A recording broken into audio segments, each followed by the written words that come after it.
Badan wanita ini mengalami perubahan yang aneh. Dia memegang badannya, dan mencabut bulu hitam dari badannya. Matanya juga berubah menjadi warna merah. Perlahan-lahan kakinya juga mulai berubah wujud.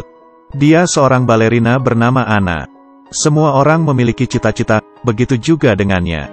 Demi menjadi balerina yang terkenal, tiap hari berlatih dengan keras.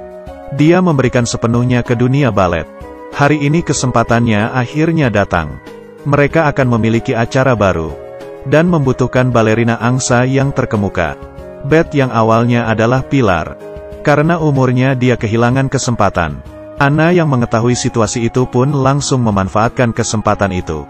Tapi Ratu Angsa yang memimpin tarian membutuhkan seseorang untuk memainkan dua peran. Satunya adalah angsa putih dan satunya lagi angsa hitam. Anna menggunakan kemampuannya untuk menunjukkan angsa putih. Tapi dirinya tidak bisa memperlihatkan kemampuan untuk angsa hitam. Kemudian Anna menemui direktur untuk memberinya arahan. Tapi direktur mengatakan Anna tidak bisa memerankan peran tersebut. Aku sudah punya pilihan. Anna yang mendengarnya sangat sedih dan kecewa. Saat ingin pergi, ia dihalangi oleh direktur. Dia memegang dagu Anna, dan ingin menyiuminya. Anna langsung menghindarinya. Keesokannya, Anna di lorong melihat segerombolan orang sedang melihat sesuatu, dan mengucapkan selamat kepadanya. Dia melihat dirinya terpilih menjadi peran tersebut. Ia yang senang langsung menelepon ibunya untuk memberikan kejutan itu. Anna semakin berusaha keras untuk latihan. Angsa putih diperankan dengan baik, tapi saat bagian angsa hitam ia terus-menerus tidak bisa melakukannya dengan baik. Karena itu direktur mengarahkan Anna untuk latihan. Untuk mencari perasaan angsa hitam, direktur menyuruhnya untuk melepaskan sifatnya.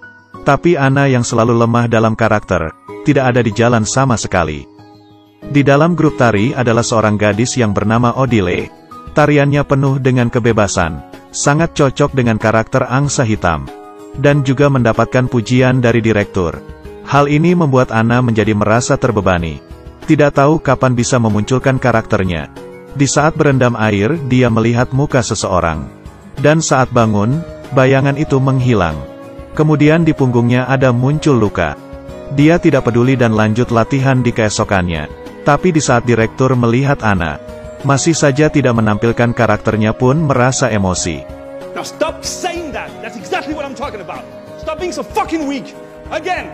Anna di perjalanan pulang menemui Odile, dan mengajaknya ke bar untuk melepas beban.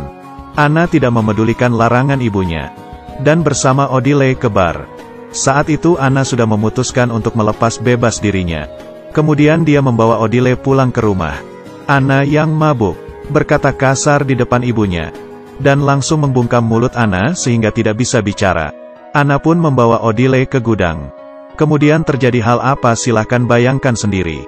Keesokannya Anna siuman, dan di kamar sudah tidak ada jejak Odile. Dan saat kembali ke tempat latihan, Odile sudah sedang latihan. Kemudian Anna menanyai Odile, "Kenapa kamu pagi-pagi sudah pergi?" Odile yang mendengar perkataannya kebingungan, yang menandakan dia tidak pernah ke rumahnya. Anna akhirnya mendapatkan karakternya. Di saat cuci tangan ia menyadarinya jarinya berdarah. Tapi setelah itu tidak ada apa-apa. Saat latihan ia merasakan di cermin ada sesuatu. Anna merasa kesal dengan Odile, dan membuat kepribadian gelapnya muncul perlahan. Dia membuang semua bonekanya. Dan di saat pengukuran baju, Anna bertemu dengan Odile, dan mengetahui bahwa Odile menjadi penggantinya. Hal ini membuatnya sangat terluka.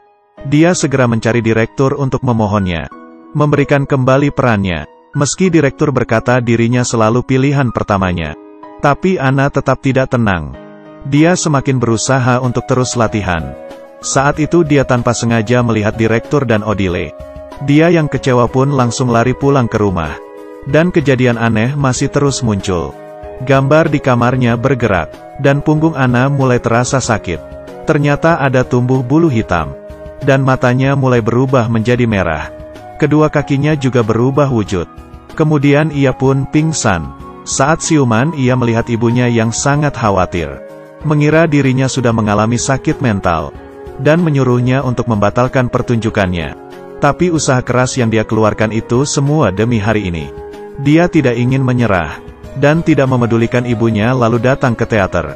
Awalnya direktur memutuskan Odile menggantikannya.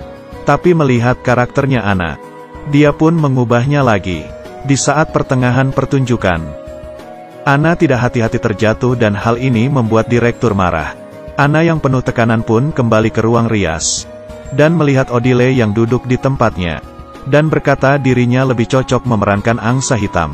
Anna yang tidak menerima hal tersebut, pun akhirnya berantem dengannya. Anna menggunakan pecahan kaca dan membunuh Odile. Dia yang panik pun menarik mayat ke dalam ruang ganti baju, lalu tampil sebagai angsa hitam. Saat itu Anna melepaskan karakter dirinya, dan penampilannya sangat terlihat kejam. Perlahan-lahan lengannya tumbuh bulu hitam. Hingga akhir pertunjukan, tangannya berubah menjadi sayap. Anna yang di atas panggung berubah menjadi angsa hitam. Sayap itu bukan hanya memperlihatkan sayap yang indah, dan hati Anna yang terus disembunyikan. Penonton memberinya tepuk tangan. Direktur juga puas dengan penampilannya. Anna kembali ke ruang rias untuk mempersiapkan penampilan angsa putih. Saat itu Odile muncul di depannya, dan memberinya selamat. Tapi hal ini membuat Anna terkejut.